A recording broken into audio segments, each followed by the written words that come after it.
Hi, this is a test for my new YouTube channel called Talk Journal. And I got this idea because I have been listening to a lot of YouTube videos about how to improve my life and how to live my best life and how to get everything I want. And today, when I was at work, I had a talking to, and right after that, I was listening to this channel I like called Infinite something something, because I don't know if I'm allowed to say, but I love that channel. And he just so happened to be talking about, well, if you're not where you belong, if you don't feel energized when you get up in the morning and you don't look forward to going to work, then you're in the wrong place. And you need to do something about it. And you can do something about it. You can leave. You need to be doing what makes you happy. And so I just started crying at my desk because I was like, okay, well, if I leave, I might be homeless because I wouldn't be able to pay my rent. I might not have a car because I wouldn't have any money for my car payment. And my mind just started going on and on. So then I just started crying more until the phone rang and it was somebody calling to pay their bill. Because the type of work that I'm in, I take phone calls and I send out bills and I get yelled at a lot because people don't want to pay their bills. And that's not what I'm meant to do. I know that. But you get into this trap of, how do I pay my bills if I quit this job? And then you look for another job. And before long, like me, now I have 10 years experience in doing this kind of billing. So I really have a bachelor's degree in library services. Actually, it's information and library services, but nobody wants me because I don't have 3 to 5 years experience. I tried volunteering at a couple of libraries, which I love doing, and everybody said I did a great job, but they didn't have any openings either. And after a while, I got tired of driving to work and working all day and then volunteering on Saturdays and doing all this, so I pretty much gave up on that. So my mind is wandering while I'm at work, crying at my desk and trying to answer the phone, take payments, and do what I needed to do. And I started thinking about all of the things that I've listened to over the years, and I mean years of listening to YouTube channels like Abraham dot dot dot and being in the vortex and how I can stay in the vortex. And Oprah, I think it's no secret that she always says, follow your bliss and the money will follow you, and all these things. I may not be quoting exactly. And I guess I should say as a disclaimer that anything I'm saying in this video is my opinion only. And these are the way that I've been affected by these things that I listen to in life, these advice givers, so to speak. So I'm sure that millions of people have been helped by some of these people on YouTube. And there's another one that I love to listen to named Michael, who is from Sedona, Arizona. And I love listening to all that. And sometimes I'm super happy when I'm listening to it. I'm like, oh, yes, my life is great. It's positive. It's wonderful. And then some crappy thing happens and then your balloon is burst, and then I'm like, well, no, my life is really like this, And so I just decided today at work when this particular situation happened that, well, why don't I, just do my own YouTube channel? If somebody listens to it, great. If nobody does, then I guess it will be therapy for me. So I came home. I told my husband that, I was going to do this. And he said, okay, if that's what you want to do. He's very supportive and I'm lucky to have him. So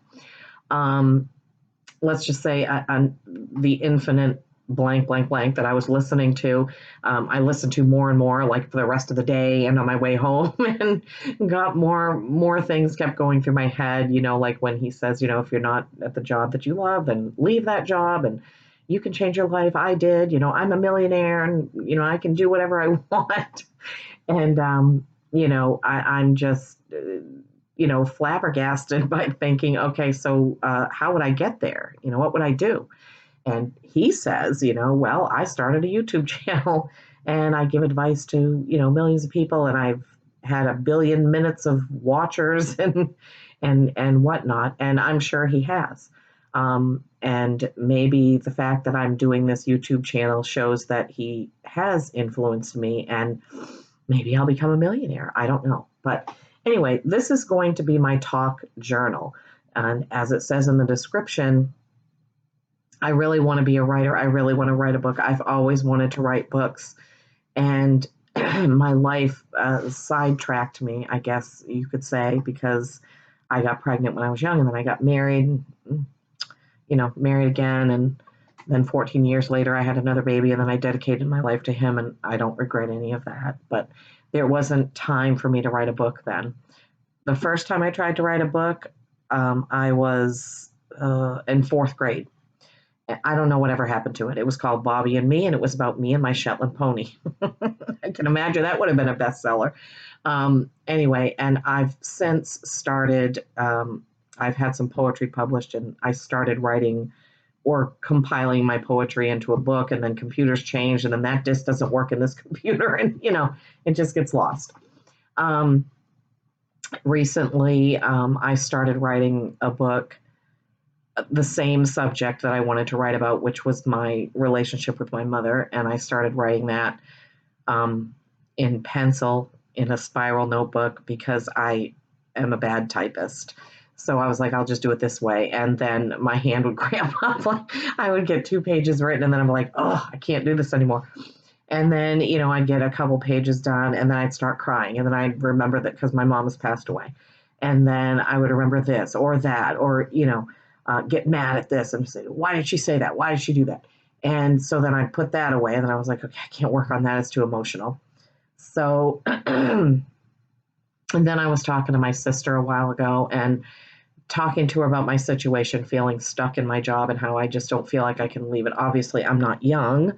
You can see I have some wisdom lines here and some extra stuff here.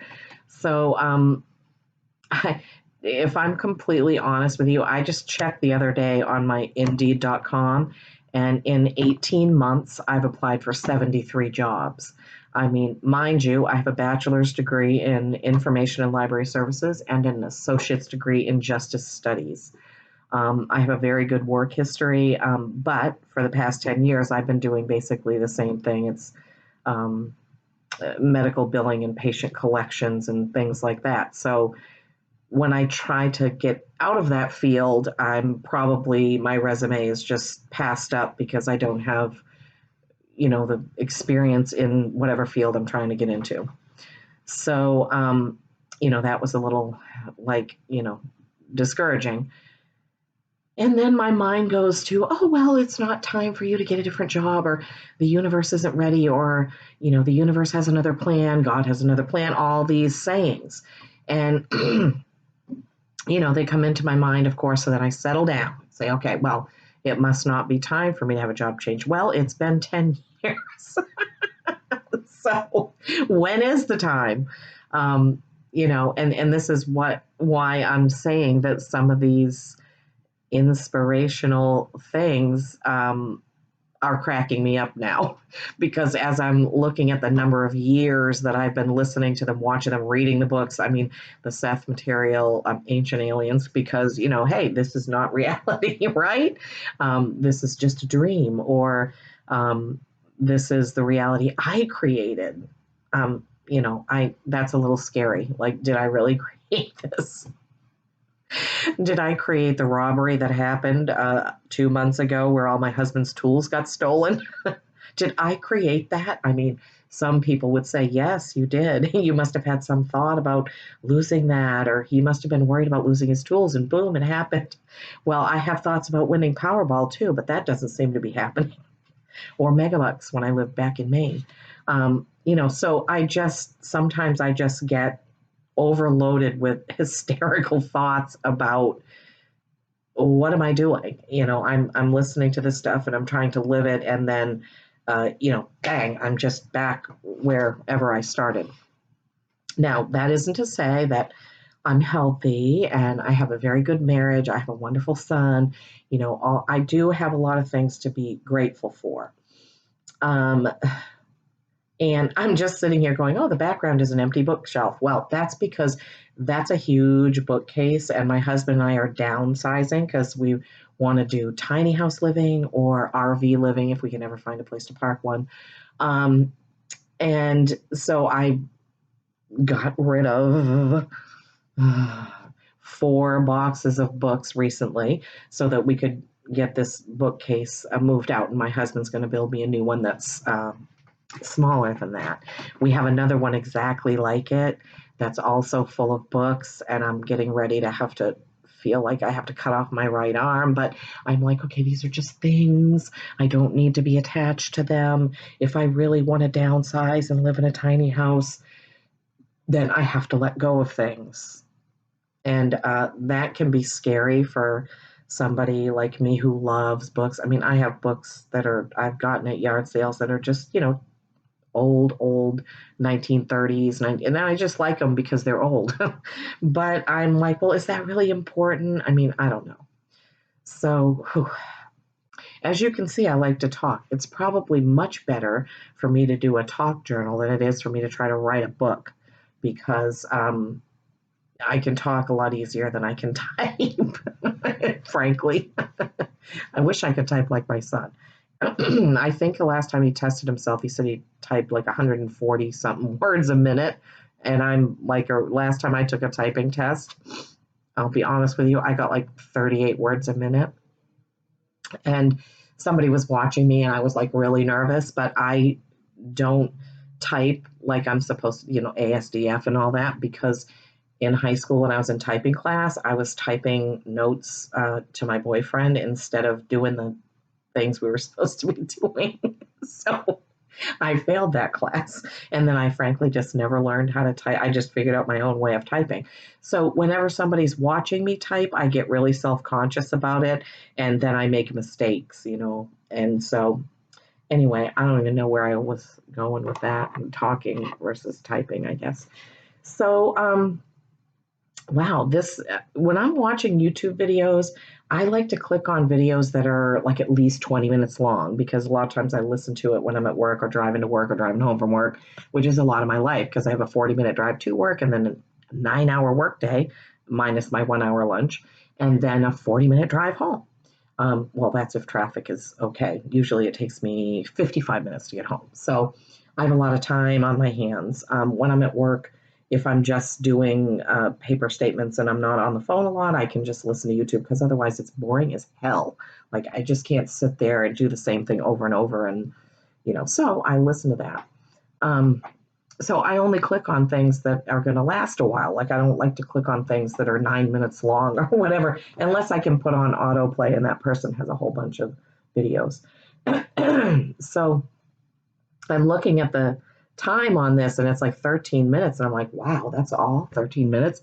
I feel like I've already been talking for a long time. And maybe you guys, if anyone's watching this, maybe you're thinking the same thing. God, is she going to get to a point? Is there anything is she going to say anything worthwhile? Um, anyway, I'm going to try out this talk journal thing and I'm hoping that, I'll have something interesting to say.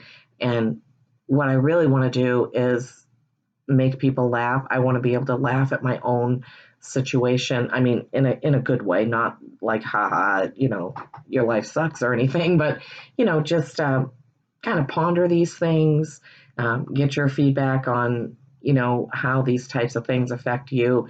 If, anyone's ever said, follow your bliss, quit your job and do this and you'll be rich because the money will follow you when you're following your bliss. And not to make fun of it because I actually do know somebody who was stuck in all these weird jobs and she was very unhappy and depressed and this and that but she was a really good baker and she baked a cake for somebody and this person said you need to have a business doing cakes and he said here's $1,000. I want you to start your own business.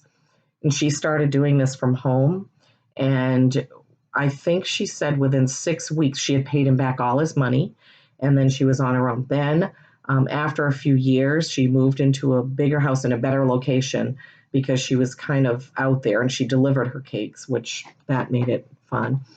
And she moved into it. Then she was able to open up. I think she has a 900 square foot bakery, and she is booked a year in advance for wedding cakes, and she's actually done cakes for celebrities. So I'm not totally saying that it can't happen, but when somebody says follow your bliss, I say, well, what if my bliss is like sitting on the couch with my feet up reading books? Am I going to get money for that? And yes, I have looked into jobs where you just proofread or edit. I don't know how you get into those things. I mean, yes, I would love to do it. I did actually proofread one book for somebody that I knew. It was great. It was awesome. I had a great job doing that. A great fun. I'm sorry, doing that. And she did pay me, and her book was published, and she did use some of my edits. So I have done that, but I only got that. I fell into it. I knew her. She just wanted somebody to proofread it because I know from experience that you write something and you read it and you miss your mistakes. So, that was fun. So yeah, I'd love that kind of a job. That would be interesting. Who knows what you'd get to read? It could be anything smutty, technical, who knows? Um, and my other, that would be one. My other bliss would be, horseback riding. I love to ride horses.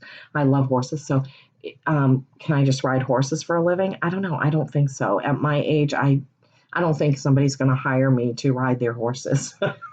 So I don't know what else I would do. I mean, a veterinary school. Oh, geez. Let me go there just for a second. When I was in eighth grade, when I was a kid, I loved horses. Of course, I told you I had a Shetland pony when I was in fourth grade. I was in 4-H and got picked on there. Nobody liked me because I was a really smart kid and I got a lot of answers right. So I got bullied a lot. And also, I got bullied because of my hair. Can you believe that?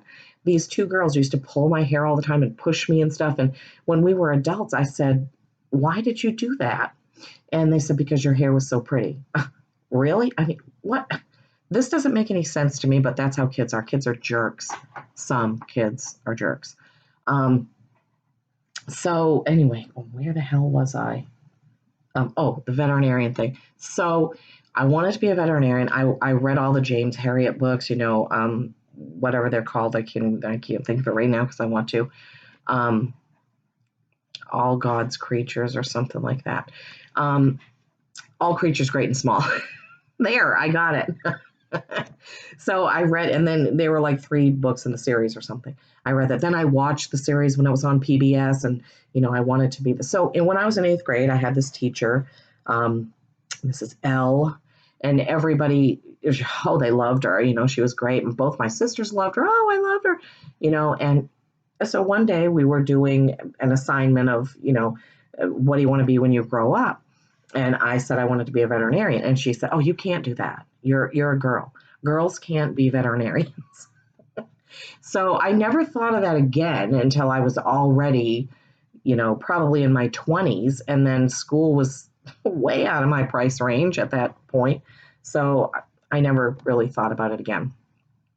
I did, I have been able to ride horses off and on throughout my life. Since I've lived in Tennessee, which is 5.5 years, I've ridden once. Um, anyway, so that would be my other bliss. And horses and reading, my 2 number 1 loves. The third thing would be having my own library where I could have book clubs and homeschoolers come in. And if anybody has seen the movie with James Earl Jones called The Reading Room, that's where I got that idea. In that movie, his wife passes away and they don't have any kids, and they have a huge library, and she, in her will, or before she dies, she tells him that she wants him to share these books with people, with young people. She says, don't just let them sit here. So he opens this place called the Reading Room, and he helps kids study for their college exams, and he helps them do homework, and he does all that. I would love that. But, I can't do it in where we live now. I don't have room. Plus, it's not like you really want to expose where you live to people that you don't know. If that sounds cynical, I'm sorry, but I do live in a city that, well, who knows? And then if you try to rent space, I mean, where are you going to get the money for that? So, in order to do that bliss for me, I would have to get a grant, or I would have to win Powerball, which is in my vortex and it still hasn't happened yet. Yet, knock on wood. I don't know. How would I get there? And now I've given away 4 boxes of my books. Most of them were just paperback novels. I love them, but I kept most of my children and young adult books because I'm attached to those. Gary Paulson is one of my favorite authors. I love his books. Um, so, you know, so there we have that. I did at one point in time try to do this. I had a board of directors. I was getting ready to get a 501c3, and then I got laid off work, and that kind of went to the wayside. So, and people would say, well, it wasn't meant to be. It wasn't the right time. It wasn't, okay. Well, that was a lot of work and effort that I put in, and not to mention the people that were trying to help me that were volunteered to be on the board of directors, blah, blah, blah. So then I guess the fourth thing that goes along with that is I like to teach and inspire young people. Let's say, like, from the 4th grade, maybe some high school. It depends if they really want to learn. But I love that. And whenever I meet young people, I always try to talk to them about their future and urge them to follow their dreams. Because if I had, when I was young enough, I would probably be living a different life right now. But I did not have that advice then. It was just basically, pay your rent and do whatever, half the time I didn't even have a car when I was younger. So anyway, I like to do that. So at one point in time, I was in ed tech and I worked in the school system, and I loved that job. But I was a single mom and I was making $10, and I think it was $10.15 an hour, or might have been $10.25 an hour. And then every summer, I would have to find work. So I was an ed tech during the school year, and then in the summertime, I was cleaning cottages on the rich area beaches in Maine, Cape Nettic, York Beach, down that area. So I was cleaning these extravagant homes all summer long, and then going back to the school thing. And I did that for 2 years, and financially I couldn't do it. So would we say that I was following my bliss when I was in ed tech? Probably, but the money didn't follow. I mean, I probably went into debt while I was doing the job that I loved. So I guess this introductory video is just giving you a little snippet of some of the ideas that I have and some of the things that I want to discuss. Jobs, job frustration, job unhappiness, job happiness. I have had jobs that I have loved. Some of those jobs, just couldn't last forever. I was a grant writer for a nonprofit, but that was 10 hours a week while I was in college, because I was older when I went to college. I forgot to mention that. I was in my 30s for my criminal justice degree and in my 40s for my bachelor's degree. Ooh. But I can tell you that I enjoyed college a lot more, and I looked around at all the younger people that were just goofing off, and I was thinking, wow, if their parents could see them now, they're paying all this money for them to go to school, and they're probably not even going to pass. I'm sure not everybody's like, no, not everybody was like that, but I did see situations like that. So that's kind of what I want to talk about, and there's other things too. I just need to do this because I feel like if I don't get this out of me, like I'm gonna end up having an outburst, and then I probably won't have a job to go to because I'm gonna just blow. So if I just make this talk journal, maybe I can journal myself into peace and calmness, and maybe this will help me. and possibly it will help somebody else along the way. So thank you for watching, and you can comment, make suggestions, or whatever, but please be kind, because that's just the way it needs to be. Okay, I will see you next time.